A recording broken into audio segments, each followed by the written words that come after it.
Hello বন্ধুরা, তোমরা সবাই কেমন আছো? আশা করি ভালো আছো, সুস্থ আছো। তো আমিও ভালো আছি। মৌসুমি অফিসিয়াল চ্যানেলে তোমাদের সবাইকে স্বাগত জানিয়ে আজকে চলে এলাম আমার রান্নার রেসিপি নিয়ে।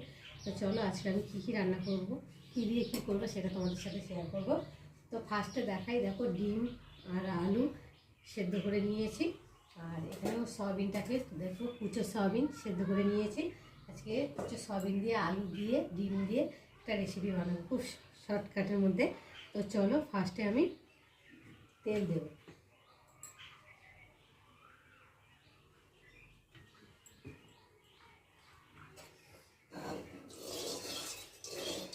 তেলটা গরম হয়ে এসেছে, এখন আমি তেলের মধ্যে অল্প করে নুন দিয়ে দেব।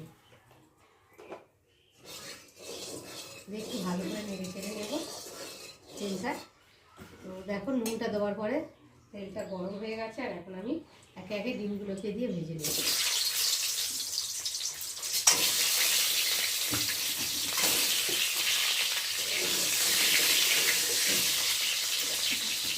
এবার দিয়ে দেবো হলুদ গুঁড়ো,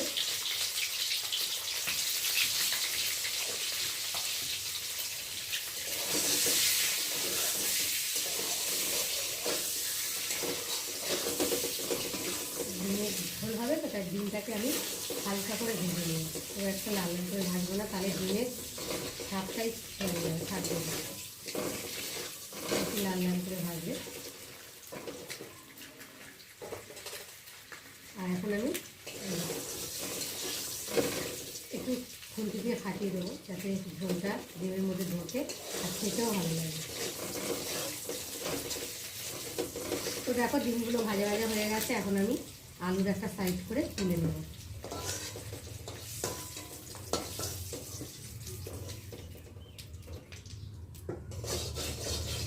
যেহেতু অল্প তেল আছে ওই তেলের মধ্যে এবার সয়াবিনগুলোকে দিয়ে ভেজে নেব।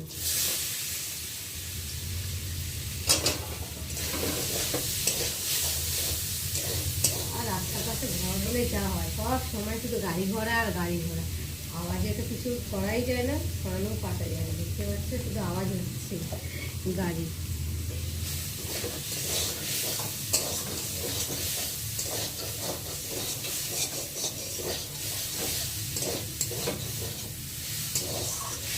সয়াবিনটা তো একটু ভেজে নিলে টেস্টও লাগে, খেতেও ভালো লাগে, আর কালারটাও দেখতে খুব সুন্দর লাগে। তো দেখতে পাচ্ছ এই দেখো, তোমরা কারা কারা এরকম সয়াবিন আলু ডিম দিয়ে খেয়েছো বা খাওনি অবশ্য কমেন্টে জানিও। আর যারা খাওনি তারা এইভাবে খেয়ে দেখো, ভীষণ ভালো লাগে, টেস্টি লাগে। আর যারা খেয়েছো তাদের তো বলতেই হবে না, বুঝতেই পারো কতটা সুন্দর লাগে খেতে।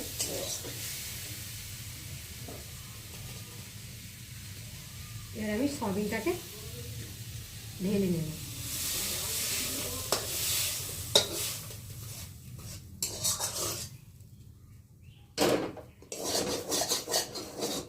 কড়াই লেগে আছে তো, একটু যদি ভালো করে খুঁজে দিই, না ঘুষে ঘুষে তুলে দিই, তাহলে মশলাটা দিয়ে ভালো ভাজা যাবে না, লেগে যাবে মশলার সাথে।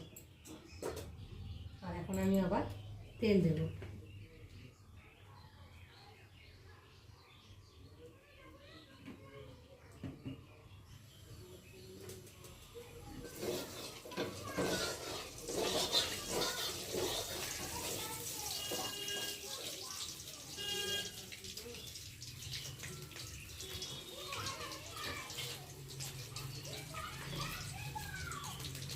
এখন আমি দিয়ে দেবো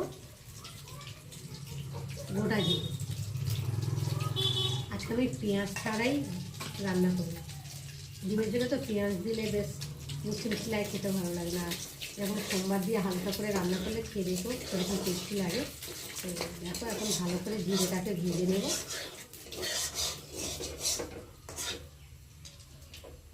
এবার দিয়ে দেবো দুটো তেজপাতা। তেজপাতাটা একটু ভালো করে ভেজে নেব। এবার দিয়ে দেবো রসুন। রসুনটা তেলের মধ্যে না ভেজে নিলে না গন্ধ যাবে না রসুনের, ছিঁড়ে একটা রসুনের গন্ধ। এবার তেলের মধ্যে ভেজে নিলে রসুনের গন্ধটা চলে যাবে।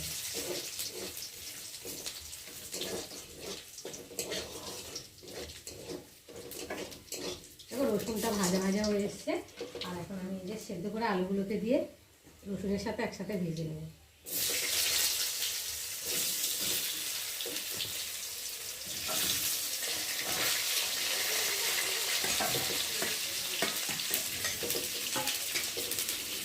দেখতে পাচ্ছি যে ডিমগুলো, আর এখন ভালো করে নেড়ে দেবো। ছিল তো বাটিতে যে তেলটাও দিয়ে দিলাম, এই নষ্ট হবে তার জন্য।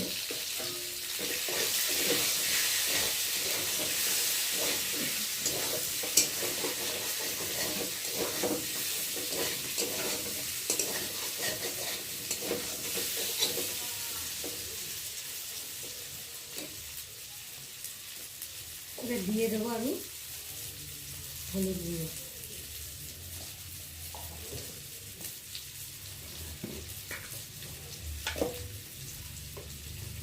জিরের গুঁড়ো,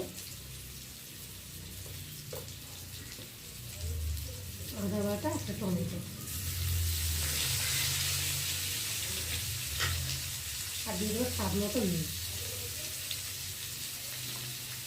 এই মশলাটা ভালোভাবে কষিয়ে নেব।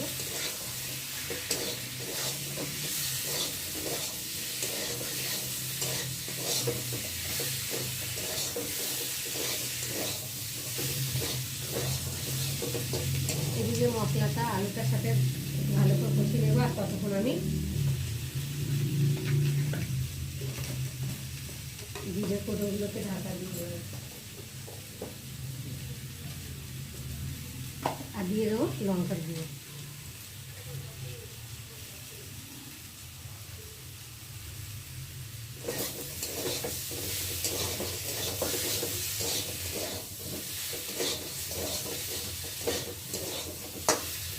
মশলাটা না যত কষাবে তত টেস্ট লাগবে খেতে।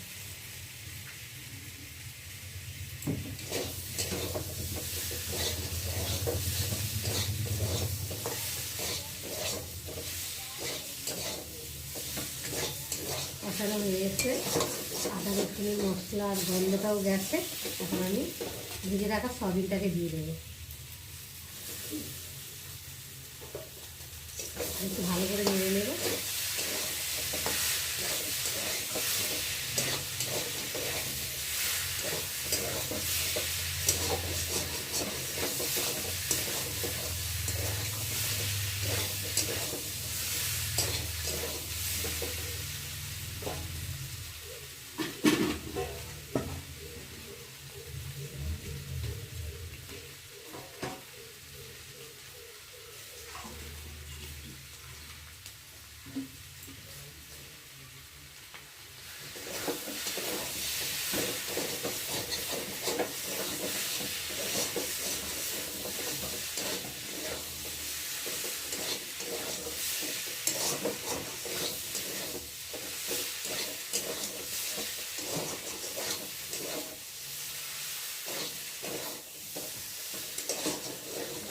তো দেখো ভালো করে কষিয়ে নিয়েছি, আর কালারটা দেখো কত সুন্দর লাগছে দেখতে।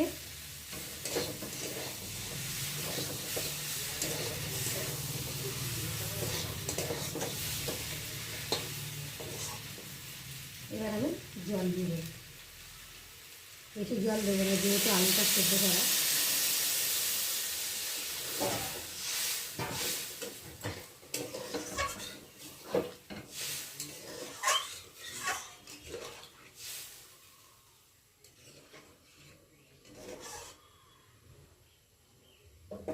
দিয়ে এবার ডিমগুলোকে ঢেলে দেবো।